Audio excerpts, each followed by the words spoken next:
Kabar ini, kabar terkabar.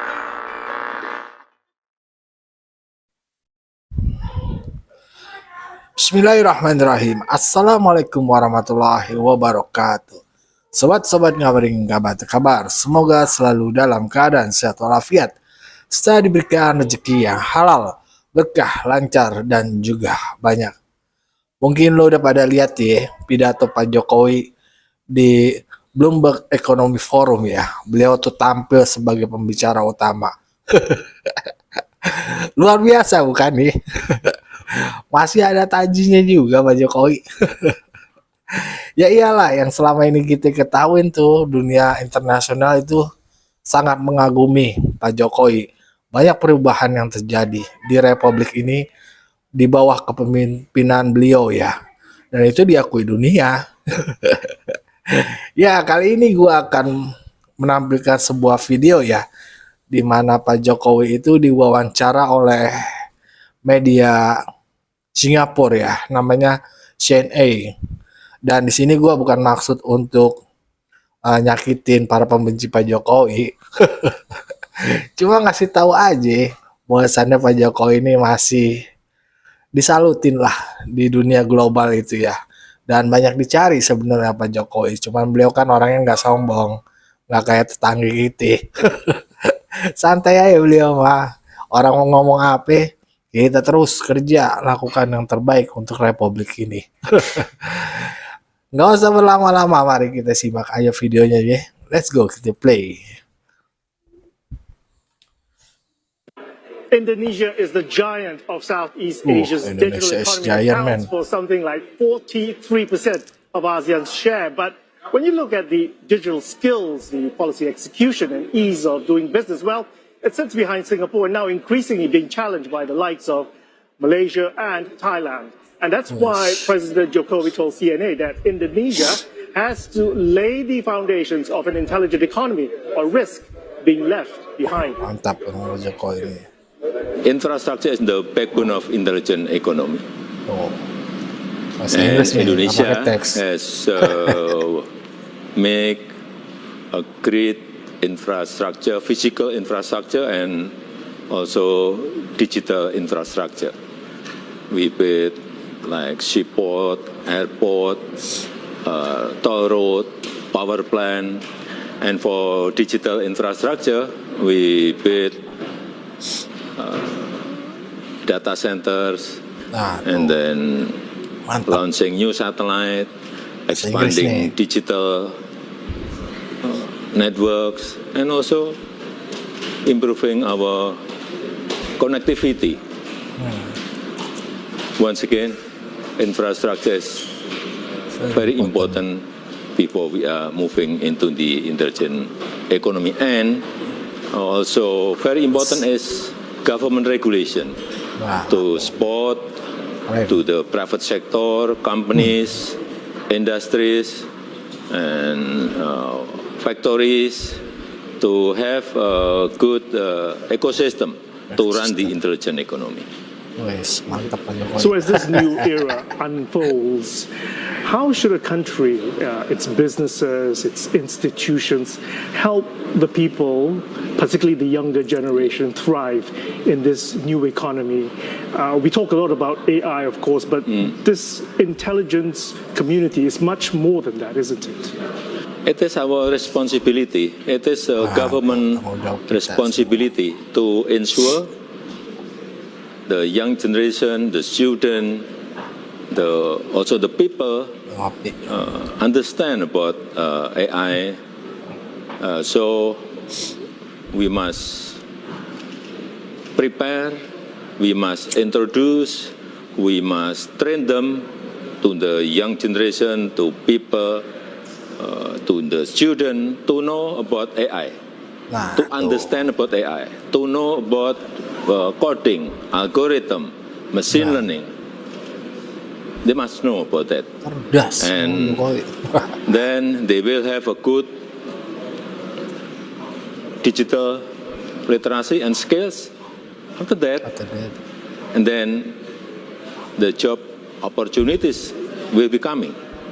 talking about job opportunities, there's a lot of worry that AI and automation will actually take away jobs. Do you believe these job opportunities will disappear, or will they re-emerge, but in a different form? No. No, like I told you that if, as long as we prepare, we introduce, we train them to know about AI, to know about algorithm coding and machine learning. If they know about that, I'm sure that the job will be coming. Okay. So many leaders say that we need to redefine growth in this intelligent economy. In your view, what needs to be redefined in growth and why? Not redefine the growth, but redefine the process, the system, and the strategy. Because in this new era, companies, industries, and private sector, almost of them, they will use AI. And then the system now is getting old. After all of them, they use AI. That means we must redefine our process. We must redefine our system. We must redefine our strategy to get better decision, to get better policy, and also to get better income, better profit, better economic growth, better life on the people. And finally, if Indonesia thrives in this intelligence economy, tell us your vision of what Indonesia will look like, say, 10 years, 20 years from now. I believe that in the next 5 to 15 years from now, there will be a big humanoid robotic revolution. There will be a big AI revolution. So we must prepare from now, and Indonesia also prepare our human resources, our students. Nah, tuh ya Sob, itu sedikit perbincangan Pak Jokowi oleh CNA ya media di Singapura. Nah gitu media aturan ngasih taunya tuh biar masyarakat kita itu jadi cerdas gitu loh, pinter. Yang diputar ijazah aja. Nah gimana masyarakat kagak makin lama kagak dablek lama-lama. Profesornya juga jadi sengklek, kan kesian gitu. Nah yang begini-begini kudunya ya media-media mainstream kita tuh menginformasikan apa sih ini langkah terbesar Indonesia untuk kedepannya, bagaimana jalannya. Nah itu jadi kita juga ke bawah pinter. Nah ini masalah ijazah.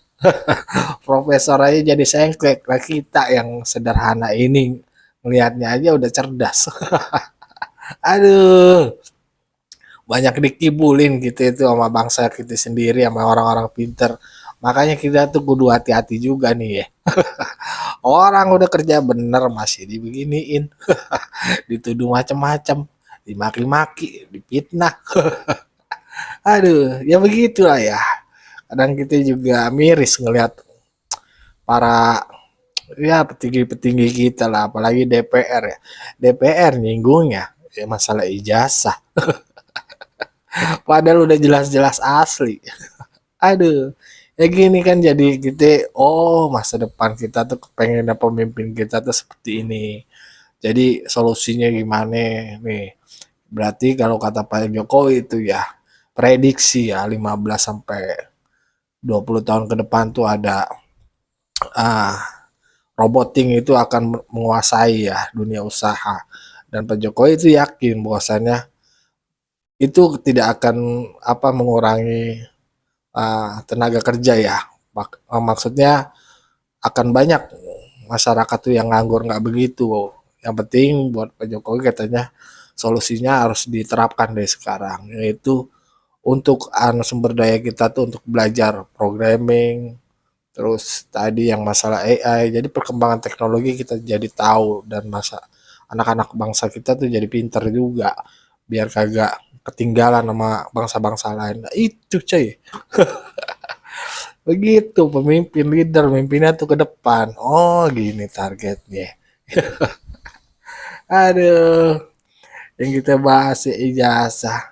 Tapi kalau gua kan di sini ya kita kan ngalau-ngalau hoak aja nih masalah ijazah. Bukannya pengen memproduksi kayak mereka, enggak.